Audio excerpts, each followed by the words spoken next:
Okay, we're going to cut a head out here, and I've used this as a base pattern, so we'll need 3 of this type. We're going to need 2 of this, because you're going to have your cheek and your neck, and then these are going to be the 2 outside pieces.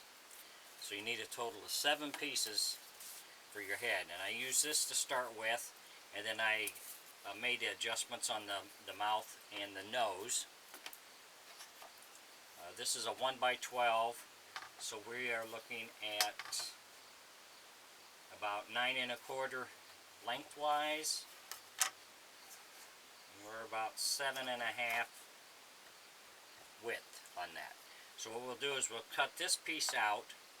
We'll use this as a pattern to make 2 more for our 3 inside pieces, and then we'll use this and this one here for our full pieces, and this is about 11 1/2 inches, which will have our cheek and our neck,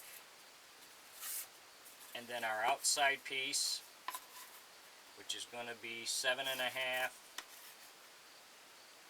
by about 6 1/2. So we'll do that, and then we'll come back with the next step. If you enjoy my videos, please like and subscribe on my YouTube page. I'd appreciate it. Thanks for watching.